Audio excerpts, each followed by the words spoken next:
बिहार के रोहतास जिले स्थित डेहरी ऑन सोन एक ज़माने में जहां ब्रिटिश सरकार के अनगिनत अधिकारी सिंचाई विभाग के लिए मशहूर कार्य यहीं से किया करते थे। और मैं आपको आज उसी जगह से कुछ खास तस्वीरें दिखाने जा रहा हूं और आपको इस जगह के बारे में भी बखूबी बताऊंगा। जैसा कि सबसे पहले आप हमारे चैनल के माध्यम से जो यह धूप घड़ी की तस्वीर देख रहे हैं, यह प्राचीन काल में ही 1871 ईस्वी में अंग्रेजों के द्वारा सिंचाई विभाग में कार्य करने वाले मजदूरों को समय देखने के लिए बनाया गया था। इस पूरे धूप घड़ी में जो यह आप यंत्र देख रहे हैं, यह तांबे का बना हुआ है। मैं आपको बता दूं कि सूर्य की रोशनी जब आती है, इस जो तांबे का यंत्र आप देख रहे हैं, इसके सामने जब सूर्य की रोशनी आती है तो इससे टकराकर जहाँ भी छाया बनती है वही समय निर्धारित हो जाता है। इस प्रकार से जब यहाँ सिंचाई विभाग का हब हुआ करता था ब्रिटिश सरकार में, और जितने भी उस सिंचाई विभाग में कार्य करने वाले कर्मचारी हुआ करते थे, उनको समय देखने के लिए इस धूप घड़ी का निर्माण ब्रिटिश सरकार के अधिकारियों के द्वारा कराया गया था। डेहरी ऑन सोन स्थित एनीकट के सोन तट पर झारखंडी महादेव मंदिर अवस्थित है। यहाँ अति प्राचीन शिवलिंग है जिसके दर्शन पूजन से मनोकामना पूर्ण होती है। माना जाता है कि लगभग 30,000 साल पुराना यह शिवलिंग है। इसके आदिवासी शावक जातियों ने स्थापित किया था। दूर दूर तक फैली आस्था के कारण यह सावन सोमवारी को 50,000 से अधिक लोग जलाभिषेक भी करते हैं। हालांकि सावन में इस बार यहाँ चहल पहल नहीं देखा गया था, क्योंकि पूरी दुनिया कोरोना संक्रमण की मार झेल रही थी। मैं आपको बता दूं कि मंदिर का जो पुराना इतिहास रहा है, उसमें झारखंडी महादेव का प्रसिद्ध मंदिर पर अंकित शिलालेख के अनुसार मंदिर का निर्माण सन 1876 ईस्वी में किया गया था। माना जाता है कि लगभग 30,000 साल पुराना यह शिवलिंग आदिवासी शावक जातियों ने स्थापित किया था। मंदिर परिसर में एक कुआं है, शिवलिंग, चतुर्मुख लघु स्तंभ तथा नौलखा मंदिर में स्थापित मां सरस्वती की प्रतिमा है। बलुआ पत्थर से बने शिवलिंग का व्यास 22 सेंटीमीटर तथा ऊंचाई 20 सेंटीमीटर है। चतुर्मुख लघु स्तंभ की ऊंचाई 50 सेंटीमीटर तथा उसकी भुजाएं 21 सेंटीमीटर है।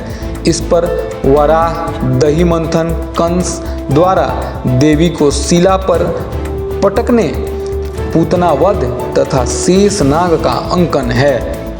मंदिर की विशेषता मैं आपको बता दूं कि प्राचीन मान्यता के अनुसार झारखंडी महादेव मंदिर का महत्व प्राचीन समय से रहा है।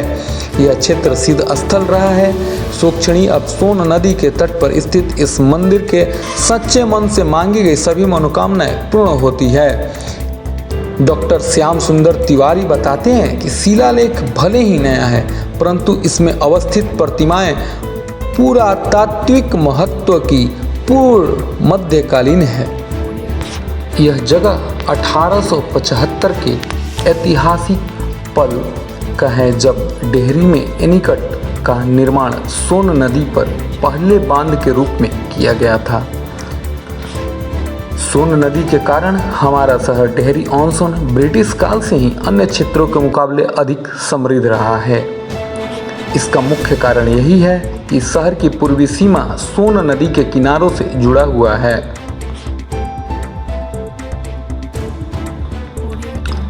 मैं आपको बता दूं कि मध्य प्रदेश, उत्तर प्रदेश, झारखंड, बिहार के बीच से गुजरने वाली इस नदी का पहला डैम ब्रिटिश शासनकाल में बनाया गया था।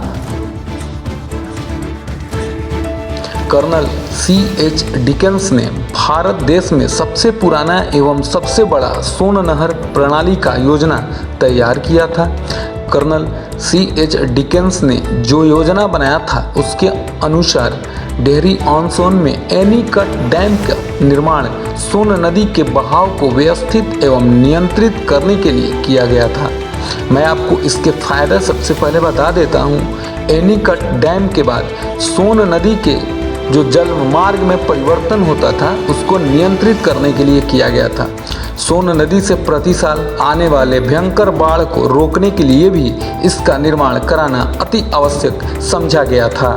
एनीकट डैम के बाद काफ़ी बड़े स्तर पर जो सतह अफवाह के कारण वर्षा जल जैसे प्राकृतिक जल संसाधन की बर्बादी हो जाती थी उसको भी नियंत्रित इसी के द्वारा किया गया। एनीकट का जब निर्माण हुआ था तब यह 12,469 फीट लंबा था, जिसमें एक समान ढलान पर बड़ी संख्या में पत्थर के मलबे रखे गए थे और चिनाई की दीवारों द्वारा ठोस किया हुआ उथले कुओं पर स्थापित किया गया था। वर्ष 1869 में इस डैम का निर्माण शुरू हुआ था और 6 वर्ष बाद 1875 में इस कार्य को पूरा कर लिया गया था। उस समय इस डैम के निर्माण की लागत लगभग 15 लाख रुपए थी। 1868 में तत्कालीन ब्रिटिश सरकार ने निर्माण कार्य संभाला और 1873 तक पहले चरण में संचालन शुरू कर पानी को पश्चिमी नहर से आरा तक गुजार दिया था। 1876-77 तक सोन नहर प्रणाली के पश्चिमी और पूर्वी नहर प्रणाली दोनों को पूरा कर लिया गया था। इसका सबसे महत्वपूर्ण हिस्सा यह था कि नहरों की कुल लंबाई 209 मील, शाखा नहरों की 149 मील और वितरिका की 1235 मील थी। सबसे दिलचस्प बात यह है कि 123 मील की नहर जहाज़ों के चलने युक्त थी।